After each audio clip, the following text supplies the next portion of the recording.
Maseches Metzia daf lamed Amud beis in the top of the page, top of the morning, top of the page. Bezos Hashem nase v'natzliach Hashem ichaper v'noiseinu v'yazreinu to learn Torah well. Omar Rabba, yeah, third line, top of the page. Rabba says as follows. Although we learned yesterday that if a Talmid Chacham it's below his dignity to return an Aveda, to deal with an Aveda, to handle an Aveda that's bulky, that's big, that's dirty.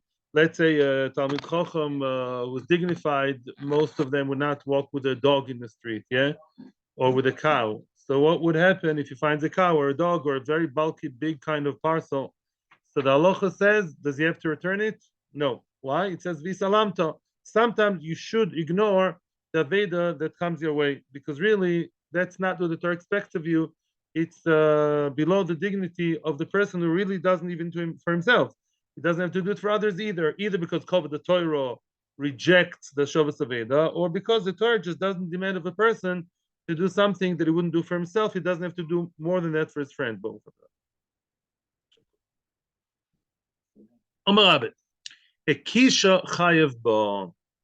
If the person, Rabbah says that although all the above is true, if the person hit the animal in order that the animal should move a little bit towards the owner, let's say he was in the field, yeah, he would not start leading the animal all the way back home. Let's say he knows who the animal belongs to.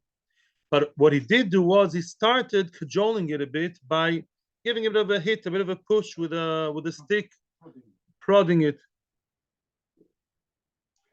Once he started, then his mechuyev is obligated to do the entire job.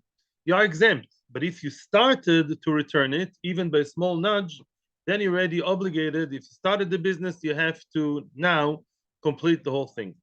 Now the question is why? Sounds very nice and very sort of logical to say, oh, if you started, then you have to. But why? Why is it true that if he started, yeah, you get my question? If he started, then he has to continue. If he's potter, he's potter. If a woman starts putting on tefillin, she's not mechuyev. But it's again, once you put on tefillin, you go on and say the whole Shemoneh Esrei. No, take it off right away. In other words, why? What's the business? So the answer is as follows. The answer, Misvoro, is, I haven't seen it inside, but the Mechavrus and I were saying, and I have some vague memory of that. The answer is as follows. What does the Torah exempt you from? This alamta, you're allowed to ignore it. So if you ignore it completely and you just walk by and you make it as if it's not there, you're allowed to. Why? Below your dignity. You're not supposed to do that. However, if you started the process, then you're not doing this alamta. You are relating to the object. You are starting the process. So once you're not doing this alamta, yeah, you missed your chance. You're not mitalem. You're the opposite of mitalem. You are mityaches. You're relating to it. You're referring to it. You are dealing with it. Since you started, you missed this alamta moment. Now you have to continue and give it back all the way to the owner. Abaye, story time. Abaye have Yosef Kamei de Rabba. Abaye was sitting in front of Rabba. Who was the disciple and who was the rabbi? Abaye is a disciple. Ever be here to the Chachamim. Very nice. Abaye is a disciple of Rabba, and Abaye sitting in front of Rabba. Yep. So Chazal Hanach easy. He saw those goats. He saw those goats standing there, and they looked a bit lost. Those goats looked like they're lost, and the owner doesn't know where they are, and they don't know where the owner is. Shakal Kala, Abaye took a clod of earth, Vishada Behu, and he threw it in those goats, on those goats. In other words, he threw it on them in the direction that they should start walking towards, the shepherd, the owner. Amalei, says Rabba, ichayves behu. Now that you hit it with a rock and it started moving a little bit, that's like prodding it with a stick. Why? Because it doesn't make a difference how you made the move. You already related to it, and that's a chiddush, because he didn't touch them. He only threw the rock. But once you started relating to the story here and starting something, kum adrinu. Now you have to get up and adrinu, give them back to the owner all the way to town. Iboilu. Oh, here comes a very interesting question that many people can relate to. Iboilu, I'll ask you a question before we start. Have you ever seen a Rosh Yeshiva on vacation, or let's say even a kollel person on vacation? So sometimes a kollel guy in town, you know, he wears his jacket and hat all the time, and he behaves in a very respectful way, hopefully. And you see him up north, and he's wearing a T-shirt, and he's riding bike. Oh, he's riding bike. In other words, he behaves in a way, not that it's bad. He's not a hypocrite. It's just officially when he's out of town, out of his, regular environment, habitat, out of the habitat, so he behaves in a more relaxed way. That's normal. Yeah, up to a point, of course. Yeah. So then, Iboilahu, comes a question based upon what I told you, basically. Iboilu, dalko lahachzir besode, ve'en dalko lahachzir be'ir. Let's say that person in the sode, in the field, meaning out of town, in the sode, in the field, the person usually behaves in a more relaxed way. Says Rashi is not ashamed of other people looking, because he's the only one there. In the Sode, or the random people, or they understand in the Sode it's different. So in the Sode, it's normal for him to return a big animal, a big parcel, a dog or a cat, whatever. There, it's normal for him to bring it back, to carry it. However, it's not normal for him. It is definitely below his dignity. Once he hits Bnei Barak or Kiryat Sefer or even Rama Aleph, then he wouldn't be seen there, schlepping a dog or a cow or a big suitcase or something, right? That's not normal for him to give it back give it back to the owner, even to himself in town. Mahu, what would be the halacha? So now imagine yourself the following scenario. Yeah, no needs for charts. It's very easy. Imagine yourself, the person found it in the middle of a field, near Bet Shemesh. Okay, at the end of Kvish Esa, the far end, a field. He found some dog in a field. This guy's a very anti-dog guy. He would never be seen with a dog. It's below his dignity. It absolutely doesn't relate to dogs. And what in the field he does mind schlepping a dog. Well, he knows, or he thinks, that the dog belongs to someone in Rama Aleph, where dogs are the balabatim. Yeah. So now what's going to happen? If he would start schlepping the dog now, right, which is okay with him, because in the field is okay walking with the dog, but eventually, let's say the family who lost the dog, he knows that they live in, I don't know, Rephaim. So all the way from the beginning of the neighborhood to Rephaim, then he wouldn't be able to schlep the dog. Whichever way you schlep him, you'll feel very, very awkward, uncomfortable. So what do you do? In other words, halfway, he's okay schlepping, and halfway, once hitting town, he's not okay. So what would you say? Would you go by the beginning or by the end? Not so simple. That's what you say. You may be right, may be wrong. Very nice to present one side. Let's go. Mi amrina, do we say hashova me'alya ba'inan? Do we say like Harav Peretz, you need to give it back properly, and therefore v'keva de lav darke lachzir ba'ir, since Lamaisa in town is not going to give it back and is not supposed to give it back, because inside Rama Aleph, where his Mechuten sees him and his Shver sees him and his Koilel or Shkoilel sees him, he's not going to schlep the dog. Lo lechayev. So then we don't obligate him, we don't demand of him to do that right from the start. And that's a lomdus chidush. Even though at that very moment he can't schlep the dog, we don't say, okay, start now and then see what happens. No, because at the end of the day, once he hits town, he's not going to be able to give it back. Then the entire chiyuv, even in the good time at the beginning, never actually started, because the Torah says, give it back, and he'll just stop in the middle of the way.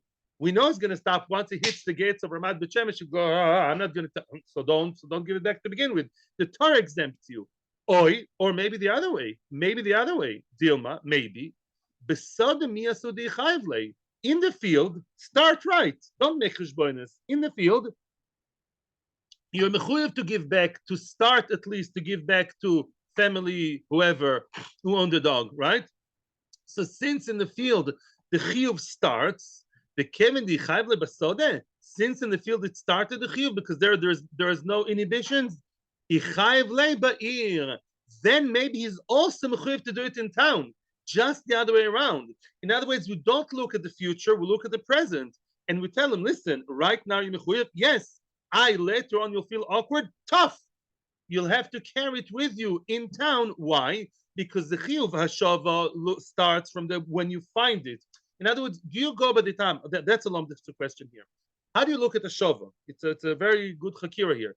Do you look at the time when you found it? Yeah. and that's where it starts off. And then I don't care later on you'll feel awkward. No, since at the time of the beginning, at the time of the finding, you can't do vihis alamta because in the field you play with puppies all day long. You just make sure your friends from Kuala don't see you. Yeah, but Lamai said there you have no problem. Himela what? Your chiyuv starts and never finishes until you give it back to the owner who lives in their Faim 120. Yeah, no number. Yeah. Or do we say no? Or do we say hashava is not about when you find it? Hashava is about returning it. And since I know now when I found the puppy that I will not be able to return all the way to the end because I will feel mortally insulted and ashamed, Mimela the chiyuv never started. Think of the lomdus here. It's not just a simple balbati shatingov starter of. Is it when you find when everything starts and finishes, or do we do sof maseh b'machshava tchila at the end? And do we look at the end and we say, listen, you're not mechuyev because we know that halfway through you won't be able to deal with it. And you know the answer is teiku, boom, teiku. So I assume in case of that, do without. Teiku means yeah, it's a tie. We don't know what the answer is. Yeah. Big compliment. As Ellen pointed out, we're talking about an Aveda who's lost in the field, and there's a simon to the Aveda. Because if there is no simon whatsoever, then you don't have to return it. That's absolutely true. You're right. Omar Rovid says Rovid. Now comes Rovid says now what I already told you before. I just wanted to make it easier for you. I'm a very spoiling. Yeah. Omar Rovid. Kol shebeshaloi machzir b'shel chaver nami machzir. That's the litmus test. You're saying I feel ashamed, I feel awkward to give Chaim Shmerel Yankel his very large parcel. Well, the test is if this large parcel was yours and nobody was around to help you, and no, you can't call somebody to just help you because everybody's busy at work. And if it was your own big parcel, you wouldn't have taken it yourself. Mm-hmm.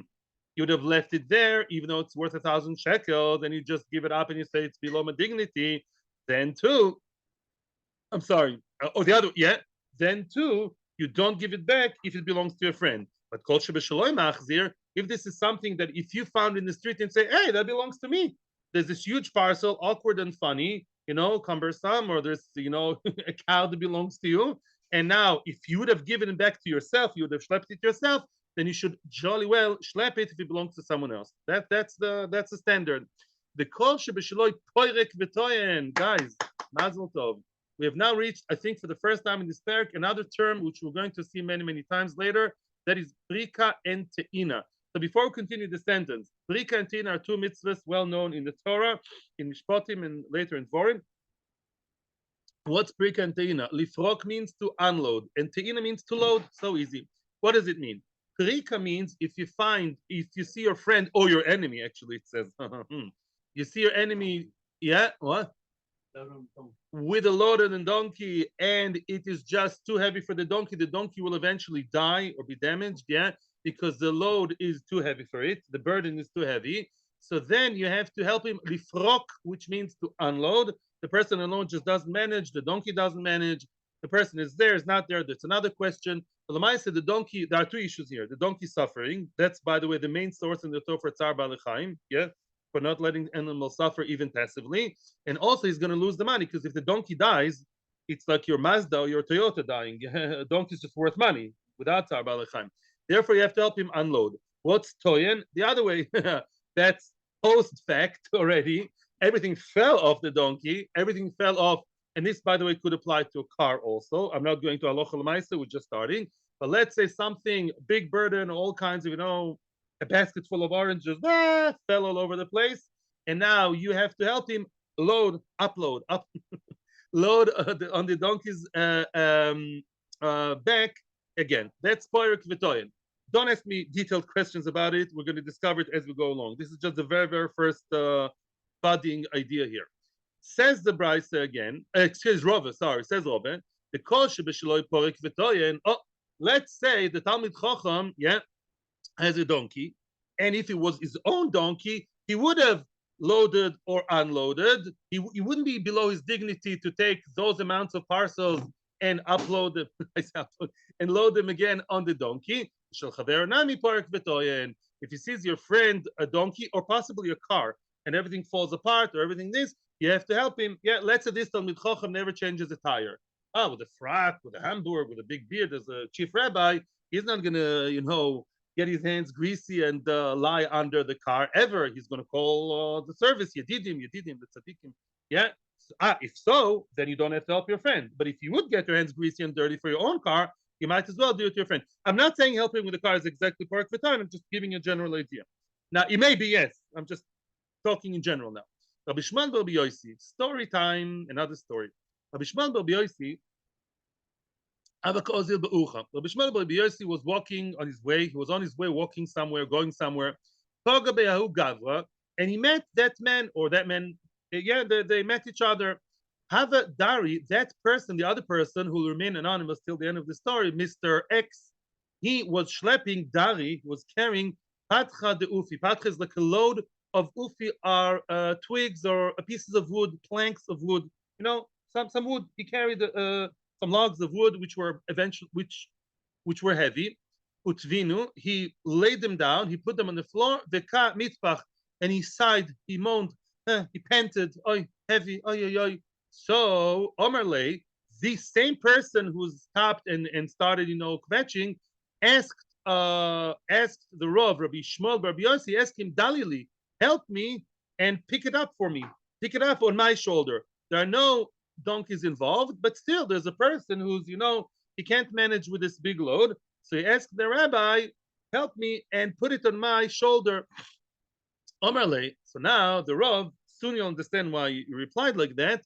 Rabbi Shmuel Bar Yossi asked him, Kamashovin, what's the worth of that load? What is the value, the monetary value of that burden? Omerle, Palka de Zuzah, it's worth half a zuz. Okay, Yaivle, Palka de Zuzah, he gave him half a zuz, and he was kind of, in other words, he got out of trouble very diplomatically and elegantly. He gave him half a zuz. Now the owner of the burden is Rabbi Shmuel Bar Yosi. Now he doesn't have to help anybody else. It's his. And the guy didn't lose anything, right? And he was okay with that. The afkiro. Then Rabbi Shmuel Bar Yosi, he was mafkirit. Yeah, he relinquished his ownership. And he said everyone can take it. Tosu says maybe there were 3 people there. For hefker, you need to have 3 people around. In most of Kerim, the Tosus asks at the beginning, why did you have to be mafkir? Says Rashi, excuse me. People should not be nechshal beloy tigzoil. Yeah, people should not be nechshal by stealing it. Why? Because maybe it's lying there, and he is not really intending on schlepping it. He leave it there, but if he leaves it there and it's still his, and other people would take it, they would be stealing. But if he's mafkir, then even if people take it, gesundheit, he did no, I think above and beyond.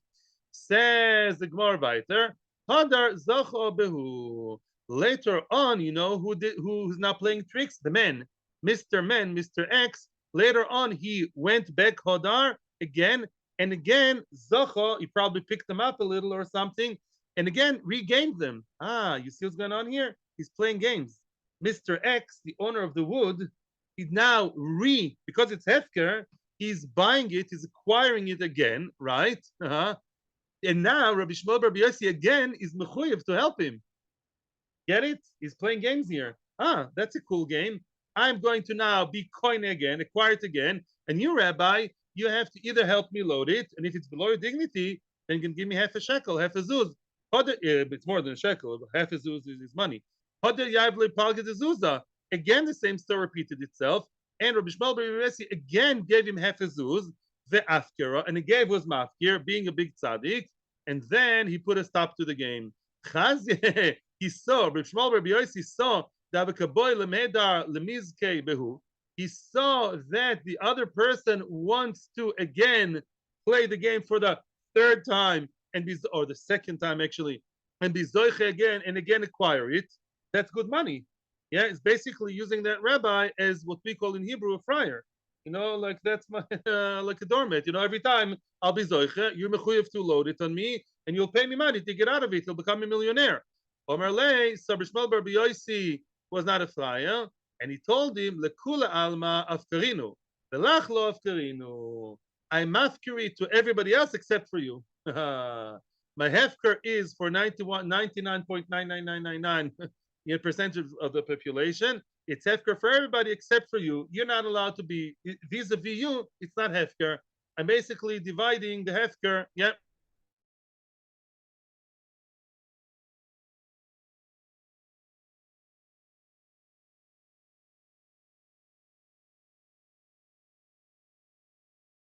Sorry, one second. Let me finish the story and then I'll continue and then I'll hear your questions. Okay. Frag the Gemara. Umi havi hefker. Umi havi hefker ki agavna. Does the partial hefker, discriminatory hefker, like that ki agavna, does that actually help? That none. I'll show you a Mishnah from Peah, which says otherwise. It says Bet Shammai Omri, but Shammai say hefker lanim hefker.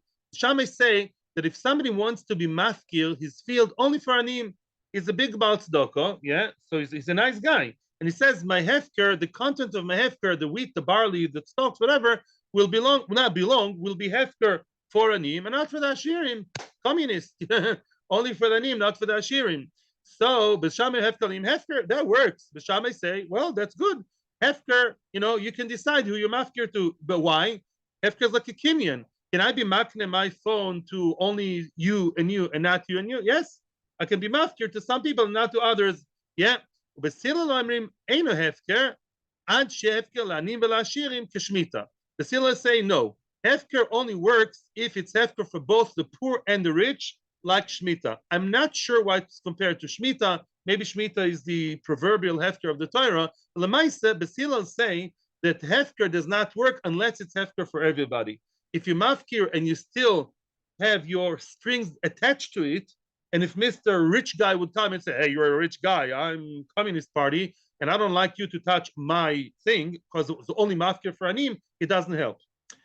I'm not sure what the lomdis here is, but I do know in Hefker, what's the source, not the source, what's behind the Machlokes B'Shamai and B'Hillel? Possibly the idea is that according to B'Shamai, Hefker is like a kinyan. Hefker means as if I was makne, as if I have given it, yeah, I sold it, so to speak, to the entire world. The entire world and his wife, they can all have a go on it, yeah? Well, kinyan, as I said before, yes, I can decide that this phone will be nikna. It's not worth it, by the way. The phone is not. The phone is only Ellen in Yitzchak and does not belong. No, yeah, to Peretz and Yudah. You're not losing anything. Yeah, of course, it's a kinyan. Basila say no. Basila means that hefker means I just relinquish my authority and that's it. And then it's an automatic thing that everyone can have a go. But if I only relinquished halfway, then I didn't really relinquish, right? It's not called relinquishing if you're halfway there. Lahavdil, not a very good example, but just what comes to mind is a get. A woman cannot be half divorced, right? You can't say half of you is divorced and half is not. Then she's still in HSC, she's going to get chorus.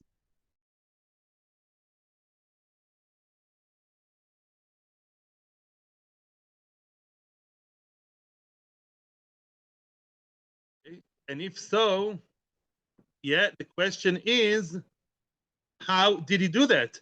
How could he be mafkir, right? How could it be mafkir only for the entire world except for one person?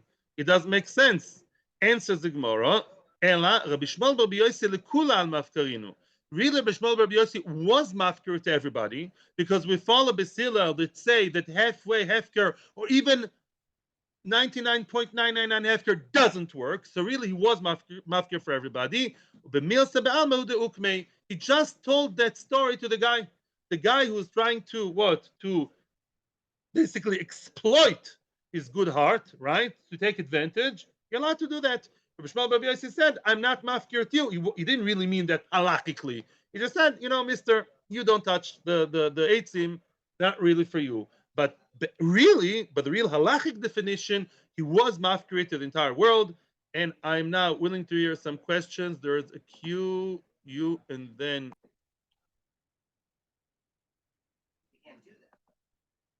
you can. Oh, one second. Where's the recording? No.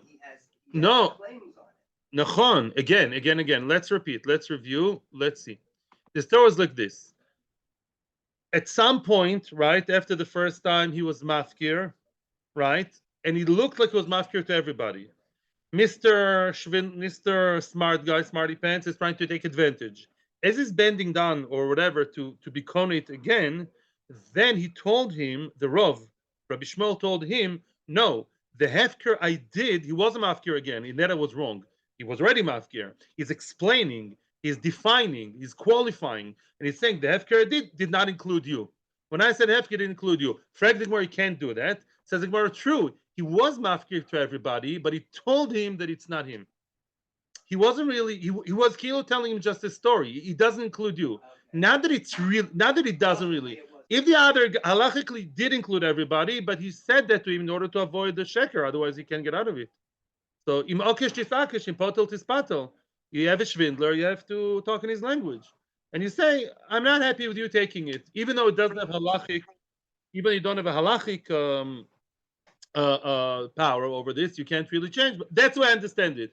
I didn't see the Rishonim here again. I didn't see the Rishonim. I would like to see exactly how that works. I'm not sure myself. That's why I understand it. Let's. Right.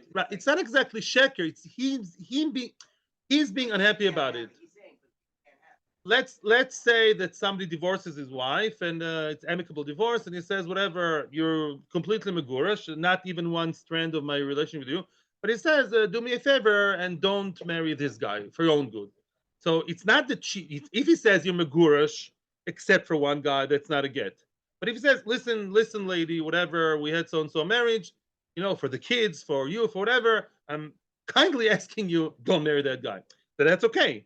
Because he's not making it tonight in the get. Here too. 1 second. Oh, the Seder. Nachon, it's different. But Lemais, what I'm trying to say is that although halachically the hefker is for everybody, he's stating you're not the guy meant in mind when I was mafkir. Let me do my homework today, bli neder. I'll try, and then right. Right. You could take it. True. According to Basil, could take it, but he didn't. Because he was told not to. Okay, that needs more explanation. Exactly how the halachic definition of that. Wait. Now we're going to talk about Kavod Rav. Lat.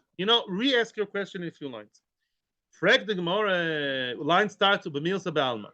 Frag the Gemara. Rabbi Shmuel Bar Yosi. Zoken enel fi k'vayda hava. Why did this entire story start to begin with? Rabbi Shmuel Bar Yosi. He's a Tana.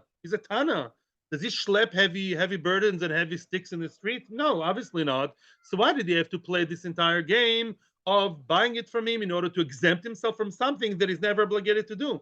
Do I have to exempt myself from Birkas Koyanim by leaving shul like some Koyanim do? No, I'm not a Kohen. I don't have to play tricks to exempt myself something I'm not chayiv. He's a Zokin, finished. You can tell him, I'm sorry, I'm not helping you. And says the Gemara, Rabbi Shmuel Bar Yosi, lifnim shur sadinu de'ovad. Oh, the same concept we saw not so long ago. Lifnim shur sadin, beyond the letter of the law. In other words, Rabbi Shmuel Bar Yosi felt very strongly that although he is really exempt, it would be the right, nice thing to do to, yes, help the guy with the burden, and that's why he had to get out of it by paying him money, and he actually paid good money for that. Yeah, because otherwise, mitzad lifnim shur sadin, that would obligate him to load. The Tanya of Yosef, and here again we bring the source of lifnim shur sadin. Says of Yosef, it says in the Torah, these are the words that Yisro told Moshe. When Yisro told Moshe about, how to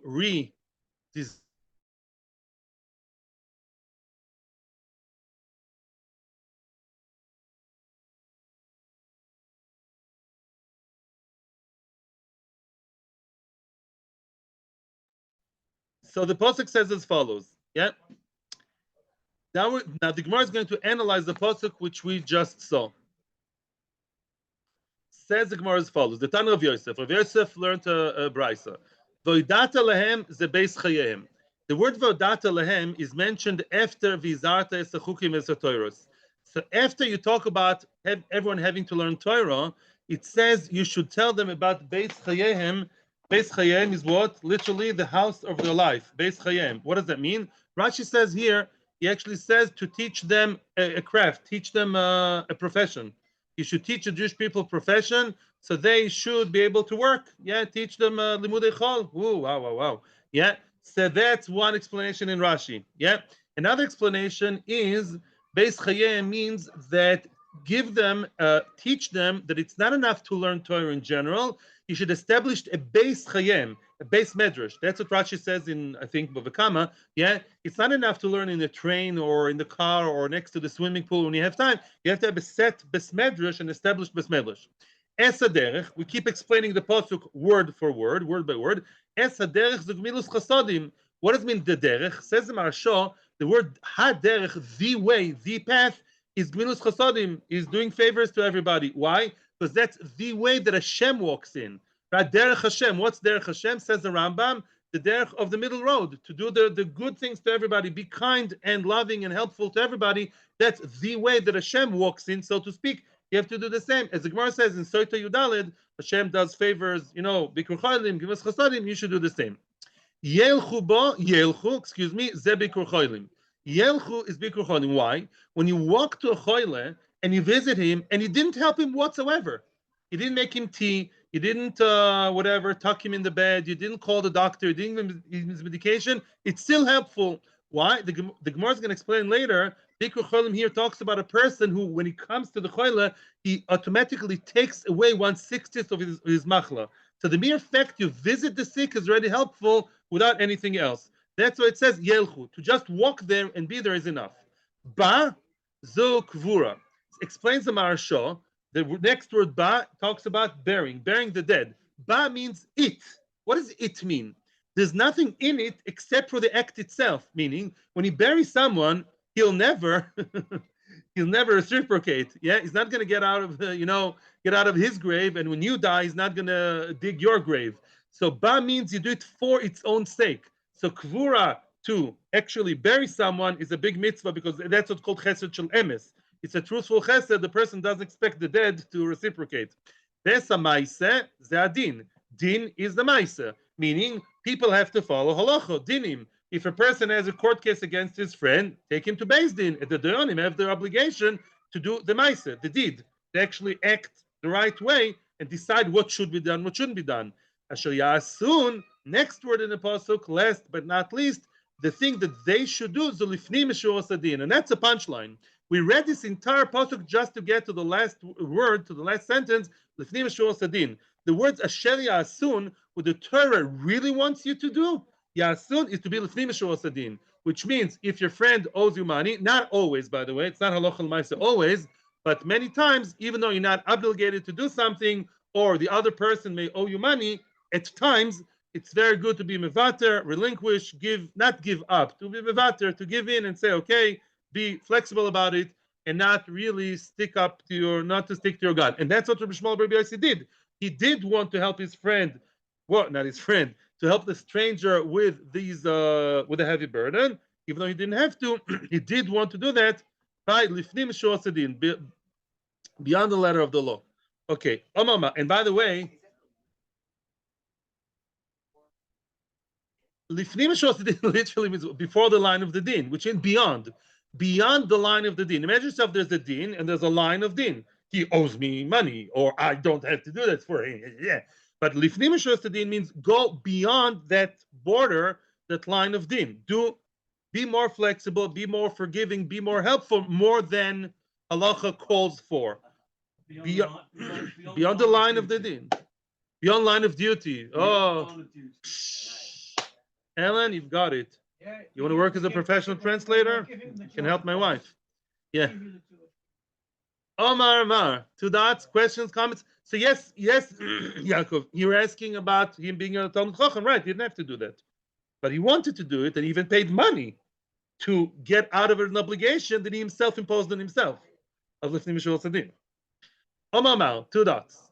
Omar, and we still explain, now we're about to explain and question and prod on the previous pasuk, which we were explaining till now. The pasuk of lifnim hadin and chesed and all these nice things. Omar, yelchu ze bikur cholim. Yeah, you walk, that's bikur cholim. Frag the Gemara, hainu gmilus chasadim. Well, he just said do gmilus chasadim. How do you say gmilus chasadim in English? Whatever, doing favors, being kind, gmilus chasadim, love, kind, whatever. Gmilus chasadim. Well, bikur cholim is part of gmilus chasadim. Visiting the sick is another application, one out of many, of gmilus chasadim. So why does the Torah have to talk twice about the same thing? Answers the Gemara, loy, nitzrecha, it is necessary, ela leben giloi. We spoke about Ben Giloi a few dapim ago. Ben Giloi is the person who's born under the same zodiac sign exactly, not just you both are Sagittarius, but both born the same day or even the same hour. They both have the exact same astrological map, and such people have some kind of, emotional and even physical connection. They look alike to a point. and therefore a ben giloi, if one ben giloi, how's that translated in English? Ben giloi is visiting. If he visits his co ben giloi, yeah, then you know what happens? The Omar Mal ben giloi noite lechad mishishim b'chol yoy. Mal says, an anonymous Amoira says, ben giloi, if one person born under the same stars visits another person of the same mazel, of the same whatever zodiac thing, then he takes away 1/60th of his disease, of his sickness. So in other words, and that's a chiddush. Va'afilu hachi, and nevertheless, mibai lemeza legabei. Aha. Right? Although, yeah. Translated as an hour. That's why 1/60th. Or it takes 1/60th of. Nice. Okay. I'm sorry about the stopping and starting interruption. Zoom is being absolutely crazy today. Okay, I'm sorry. So Ben Giloi, a person born the same hour, take 1/60th, and you say why? Because an hour has 60 minutes. Interesting. So it takes one part of that hour. Okay, very nice. And he still has to go and do that, even though he becomes sick. And that's a bigger chiddush. Yeah, usually Gemilas Chasadim, I'm not losing anything from it. Here I do, and I still have to. Ba zokvura. The word ba in it meant to allude to kvura, to burial, and I have to bury a friend who died if there's nobody else there, yeah, or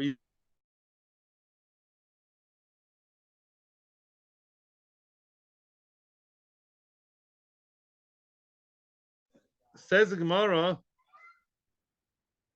asks a question, kvura and gemilas chasodim, burial is also gemilas chasodim, so why do you have to mention it? And says the Gemara, lo nitzrecha ela lezoken ve'eno lefi kvoidoi. Most gemilas chasodim, such as a Shavas Aveda or Prika or Te'ina or whatever, a Zoken, an old person, is not necessarily old, who's a wise, well-known person of dignity, does not have to do. The Kvura he has to do. Why? If nobody else is there, then the person is a mace mitzvah. The mace is a mace mitzvah, a mace that nobody else takes care of. Then if the Choshev man, the Talmud Chochem found him in the street lying or in the field dead in the field, he has to schlep the body by himself and do everything to bury him, even though it may be below his dignity, because he's the only one there. You don't.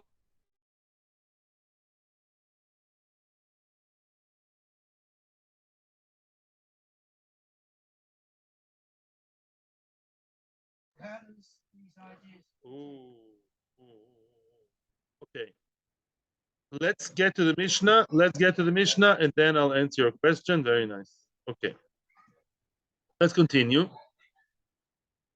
Then the word Asher Yasun means something you do and you have to do it beyond the line of duty, as you say. The only reason Yerushalayim was destroyed is because they had the digintiy Torah. People took each other to din Torah to clarify matters, monetary matters with din Torah. What do you mean? What's wrong with going to din Torah?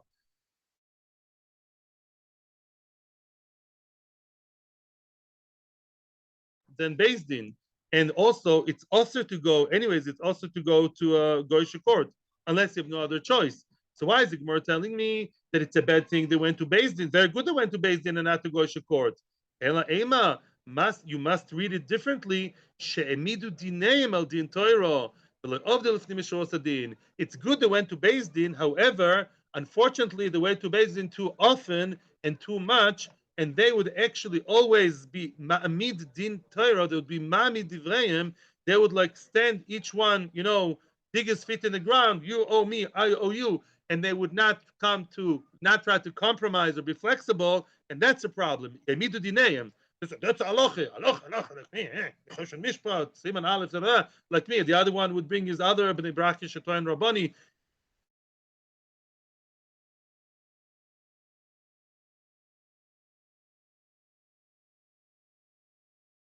Yeah, a Talmid Chacham should do some work for Shabbos, yeah, and not send it to the not ask your servants or your bnei bais, the people of your household, to do all the work.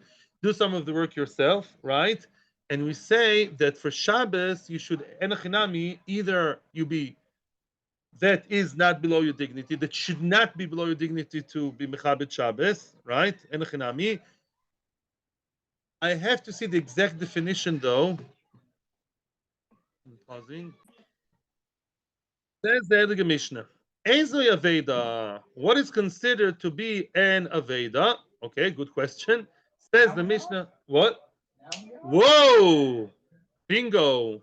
That's exactly going to be the Gemara's question. That's why I'm interrupting myself.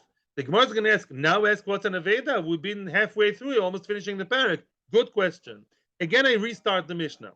Ezoy Aveda, what's the last item? Matzah chamor oporo ro'in baderech. He found a donkey or a cow. Ro'in baderech. You have to read every word carefully here if you want to be ready for tomorrow.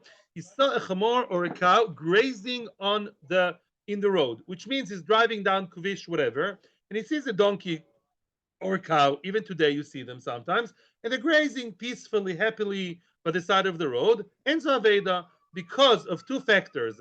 The road is a normal way. The side of the road, the field, which is right next to town, next to the road, next to human beings, is a normal place for those domestic animals to be. And also, the way they behave seems to be very placid, very nice, okay, good, tranquil. Doesn't look like anything is bad over here. Nothing wrong. Keep driving and go to Yerushalayim. Chamo bekelev afuchin. You see a chamo with his saddle all upside down. Oh, something is wrong with this chamo. Looks confused. Looks out of place. Or para rotza ben akromim. Now, para rotza ben akromim means there are two factors here that are negative. The cow is running in a way that seems a bit, confused, and it's not by the side of the road. It's deeper down ben akromim, where it's further from town, where the kromim are the vineyards. It's running in the vineyards. That seems to be out of place and also out of normal behavior. A third factor is a kerem is a place where the car can hurt itself because it can scratch its back while running, can scratch itself against the vines. Then when the background seems to be lost on all accounts, that's considered an aveda. Try and stop the cow and bring it home. How many times do you have to return? You return the cow, and again you see the same cow who ran away again and again and again, 4 or 5 times. Every time you see Bessie the cow again running in the kromim, I guess some kind of dysfunctional family over there. Every time you have to return it to the owner. Chayv lachzira. There's no end to it. Every time your chiyuv, your obligation gets renewed subscription.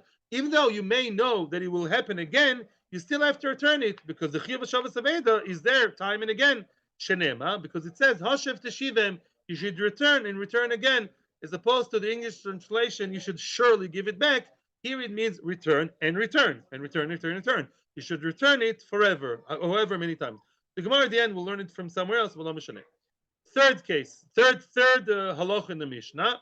How much did we say you have to lose in order to give the Aveda? You tell me, what did we learn on Thursday, in the previous year, in today's, still this daf? Let's say you're a lawyer, you make 500 shekels an hour, and you found an item that costs 100 shekel, a stamp on the meat over there, you found in the merkaz, some meat costing 100 shekels, you make 500 shekels. Do you have to return it? No. Now, however, let me talk with numbers again. You found that 100 shekel meat, okay? Now, you make 50 shekels an hour. That's nice. Minimum wages in Israel, I think, is 23 shekels an hour, if I'm not mistaken. Yeah, I think so. So now, your job is 50 shekels an hour. Now, 100 shekel an hour. Oh, I'll give him the meat, right? Run around for an hour until I find him. I lost 50 shekels that I could have made by, I don't know, being a secretary or whatever that is, being something, yeah? And now I'm going to go to him and say, here's your meat, still fresh and nice. I ran around like crazy, and I demand that you should give me back the 50 shekels that are lost because I lost this hour in the office. They're not going to give me 50 shekels. Now, shall you give me 50? Because that's the money I lost in my work. Or you'd say, no, people run around and they do like delivery, let's say, that kind of work of looking and finding and being like a postman or delivery boy with the pizza.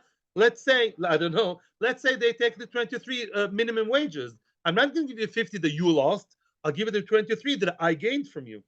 Get it? So that's the question. Harabatel misela. Let's say the person who found it and looked around all over for the loser lost the sela. In our case, 50 shekels, they could have made it work. Lo yamar l'ten li sela. No, he can't demand, give me the sela, the 50 shekels that I lost at work. He should give him, the person who's the owner of the Veda, gives the finder only like a poil. A poil means a regular, sorry for the word, black worker, for a regular worker, regular blue collar worker.